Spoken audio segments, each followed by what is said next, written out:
Hello student, welcome to Internet Programming Tutorial Series, and we can call also the Full Stack Development Series.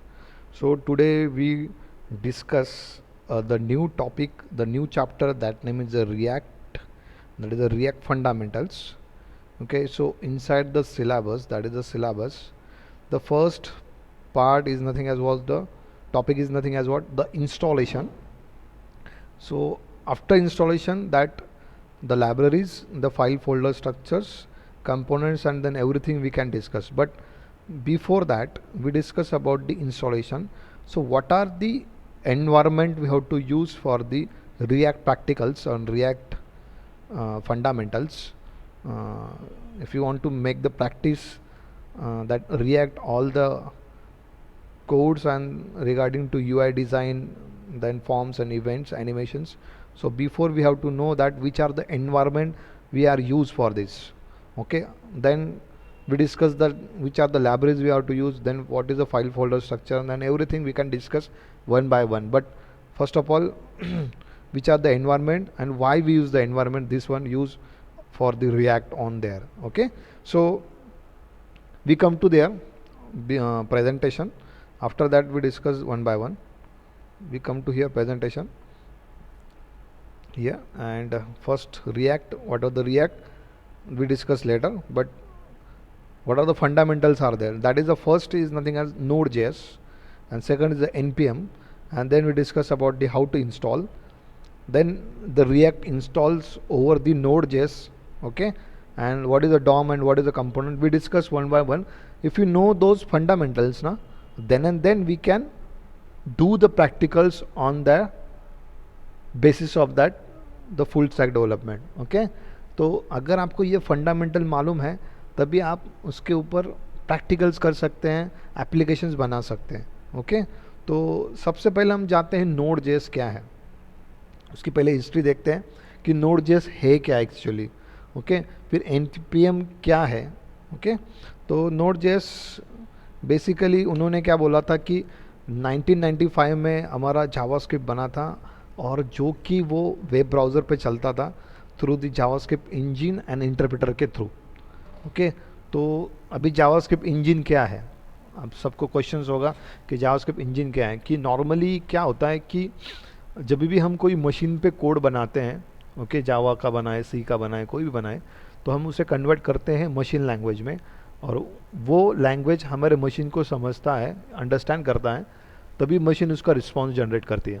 Okay, तो same thing क्या हुआ कि JavaScript हम जब run कर रहे थे वो सब कुछ हम ब्राउज़र पे रन कर रहे थे. ओके, तो जैसे ब्राउज़र पे रन करते थे तो उसको मशीन लैंग्वेज में कन्वर्ट करना बहुत ज़रूरी था. तो इसीलिए नया कंसेप्ट आया जावास्क्रिप्ट इंजन, जो कि वो ब्राउज़र पे रहता था. इंटरप्रेटर के थ्रू में क्या करता था कि उसके जितने भी मॉड्यूल ऑब्जेक्ट्स हैं वो उनको रीड करता था इंटरप्रेटर से, और उनको कन्वर्ट करता था engine as a machine language में. तो मशीन लैंग्वेज में कन्वर्ट करने के बाद automatically we know that what is that inside or what we pass on there. Okay, तो ये बन गया. तो इस तरह से क्या हो गया कि जावास्क्रिप्ट इंजन बनते गए. कौन से अलग अलग आपके पास ब्राउज़र है, तो अलग अलग, जैसे कि मैं बोलूँ कि मोजिला है, आई है, ओके, देन क्रोम है, इंटरनेट एक्सप्लोरर बोलते हैं उनको, आई, देन क्रोम, गूगल क्रोम है, एज, माइक्रोसॉफ्ट एज का है, सफारी है, एप्पल का है, बहुत सारे अलग अलग, ओपेरा है, अलग अलग ब्राउज़र्स हैं. ओके, हर एक ब्राउज़र के लिए एक खुद का एक जावास्क्रिप्ट इंजन होता है जो कि वो कन्वर्ट करता है मशीन लैंग्वेज में. ओके, तो अगर मैं इसकी हिस्ट्री देखूं तो सबसे पहले एक नेटस्कैप ने बनाया था, फर्स्ट इंजन बनाया था जावास्क्रिप्ट इंजन, स्पाइडर मंकी. फिर उसके बाद एप्पल वालों ने बनाया, फिर उसके बाद सफारी वालों ने बनाया. तो ऐसे बनते बनते बनते बनता गया. फिर क्रोम वालों ने बनाया. तो क्रोम वालों ने इस तरह से बनाया कि उन्होंने क्या किया कि जितने भी सारे जावास्क्रिप्ट इंजन थे उनको कंपेयर किया, और उनको कंपेयर करने के बाद उसके जो एडवांटेजेस है वो तो लिए, और जो डिसएडवांटेजेस थे उनको उन्होंने एक्सप्लोर किया, रेक्टिफाई किया, और उनके ऊपर काम किया, और एक नया इंजन बनाया. उसका नाम है V8. क्रोम का एक नया इंजन बनाया V8, और वो सबसे फास्ट था. ओके, सबसे फास्ट है अभी तक. ओके, तो ये सबसे फास्ट होने की वजह से क्या हो गया कि सारे लोग इस ब्राउज़र पे कन्वर्ट हो गए एज अ जावास्क्रिप्ट के लिए.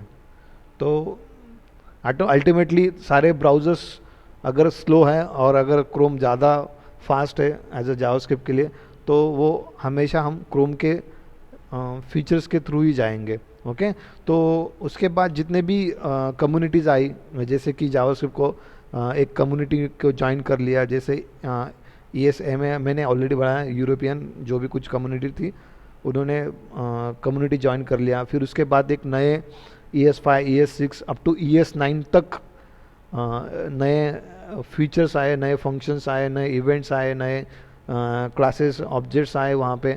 तो ये सारा सब कुछ वो एज अ सपोर्ट करता है आपके V8 इंजन को। जो भी जावास्क्रिप्ट में जो एडवांस जावास्क्रिप्ट आया वो सारा सपोर्ट करता था आपके V8 को। तो ये सारा सब कुछ हो गया एज अ ब्राउज़र साइड पे, जैसे कि जावास्क्रिप्ट इंजन बना। ओके, तो इंजन में अलग अलग वैरायटी, अलग अलग फीचर्स ऐड करके वो इंजन बने अलग अलग ब्राउज़र्स के ऊपर। और जो भी नए जावास्क्रिप्ट के वर्जन्स आए, एडवांस वर्जन है, वो भी वो चलने लगे इस जावास्क्रिप्ट इंजन के ऊपर। तो एक दिन गूगल के इंजीनियर थे, उनका नाम था रैन दहाल। उन्होंने क्या किया, 2009 में थिंक किया कि अरे ये जो जावास्क्रिप्ट है, मैं जावास्क्रिप्ट इंजन का यूज़ करके ब्राउज़र के ऊपर रन करता हूँ, ना कि मैं ऐसा कर सकता हूँ कि आउटसाइड ब्राउज़र पे जाके मैं खुद का एक टूल बनाऊंगा या एडिटर बनाऊंगा। ओके, उस टूल के थ्रू, एडिटर के थ्रू मैं क्या करूंगा, जावास्क्रिप्ट का कोड बनाऊंगा, और कोड बनाने के बाद मैं उसको फ्रंट एंड भी यूज़ कर सकता हूँ, मैं उसको वेब सर्वर पे भी यूज़ कर सकता हूँ, ना मैं उसको डेटाबेस में भी यूज़ कर सकता हूँ, मतलब कंप्लीट वेब एप्लीकेशन बनाने के लिए। ओके, तो कंप्लीट वेब एप्लीकेशन बनाने के लिए पहले मुझे क्या करना पड़ता था कि एक नॉर्मल मुझे HTML CSS और जावास्क्रिप्ट का यूज़ करना पड़ता फ्रंट एंड डिज़ाइन करने के लिए, और बैक एंड और वेब सर्वर के लिए PHP JSP और ASP.NET की लैंग्वेज करनी पड़ती थी। मतलब एक प्रोग्रामर को इतने सारे कोड की ज़रूरत पड़ती थी। बट अगर मैं सपोज ऐसा कंसिडर करूँ, ऐसा थिंक करूँ कि मैं आउटसाइड दी ब्राउज़र्स को जावास्क्रिप्ट में लेके आऊँ एक एनवायरनमेंट में, तो मुझे अगर फ्रंट एंड में बनाना है तो इट्स ओके, मैं एनवायरनमेंट में बना सकता हूँ। ओके, मुझे रिक्वायर्ड किसकी है, एनवायरनमेंट की है, तो इस एनवायरनमेंट में फ्रंट एंड में बना सकता हूँ। बट अगर मुझे वेब सर्वर पे चलाना है, ओके, वेब सर्वर पे मतलब कौन से, अपाचे, टॉमकैट, ओके, जहाँ पे PHP सपोर्ट करता है बैक एंड में। ओके, तो वहाँ पे मुझे एक HTTP मॉड्यूल की ज़रूरत पड़ेगी, जो बहुत सारे लोगों को मालूम है कि अगर मुझे सर्वर पे रन करना है, सर्वर पे कोई कोड रन करना है, तो मुझे HTTP मॉड्यूल का ज़रूरत पड़ता है, क्योंकि वहाँ पे रिक्वेस्ट वो लेता है, उसको प्रोसेस करता है और रिस्पॉन्स देता है। ओके, तो ये HTTP प्रोटोकॉल के थ्रू मैं क्या करूँगा, मॉड्यूल के थ्रू सारी जो प्रोसेस है वो सर्वर साइड पे भी रख सकता हूँ। तो इसकी ज़रूरत मुझे पड़ेगी। तो रैन दयाल ने सोचा कि यार मैं सारे प्रोसेस में कंबाइन करके एक कंप्लीट वेब एप्लीकेशन एक ही एनवायरनमेंट पे बना सकता हूँ। उसके लिए मुझे क्या करना पड़ेगा, एक रन टाइम एनवायरनमेंट का यूज़ करना पड़ेगा। ओके, तो उसकी वजह से इस Node.js का एक इंट्रोडक्शन हुआ, और Node.js में C++ का कोड बना के एक Node.js का एनवायरनमेंट का इस्टेब्लिशमेंट हुआ। ओके, मतलब जो भी कुछ Node.js बना है वो भी C++ के थ्रू ही बना है, मतलब C++ का कोड बना के Node.js का एनवायरनमेंट बना है। ओके, जैसे कि आपका होता है जावा का रन टाइम एनवायरनमेंट होता है।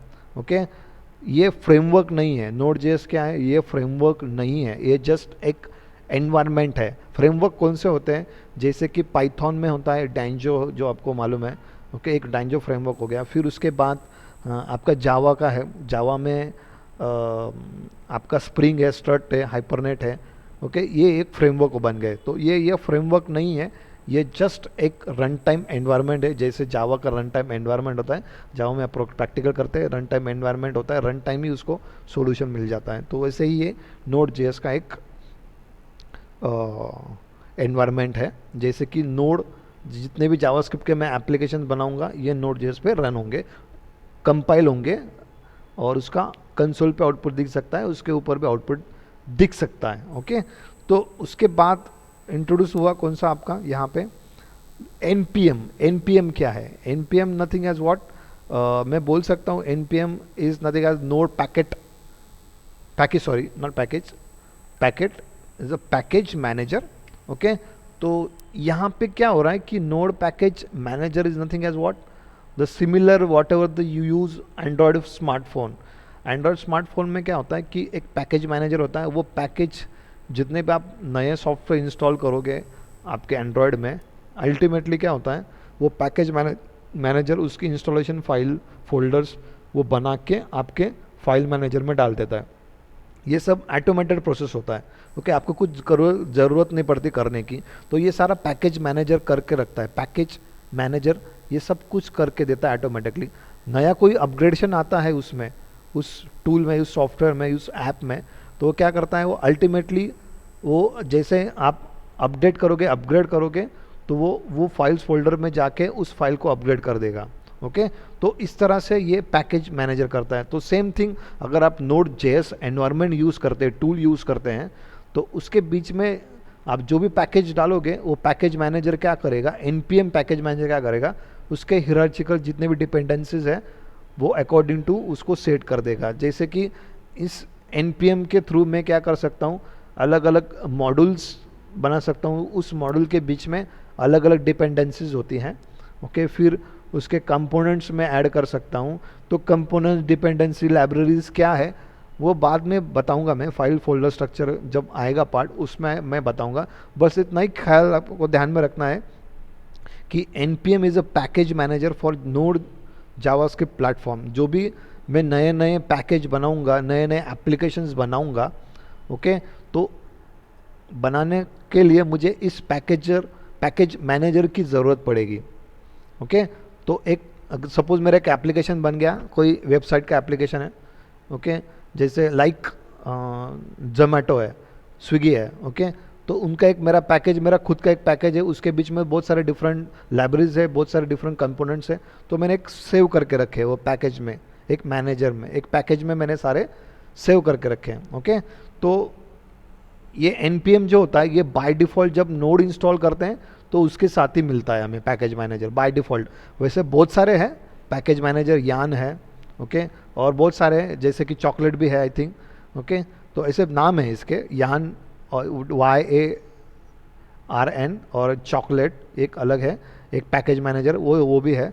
बट ये npm जो है वो ओपन सोर्स है और लार्जेस्ट सॉफ्टवेयर रजिस्ट्री है, मतलब कि 90% 80% npm के ही पैकेज बनते हैं, npm के थ्रू ही पैकेज बनते हैं। तो अभी npm और npx में क्या डिफरेंस है, npm बिफोर 4 वर्जन के पहले हम जब इंस्टॉलेशन करते थे पैकेज तो npm का यूज़ करते थे, और उसके बाद nps का यूज़ करते हैं।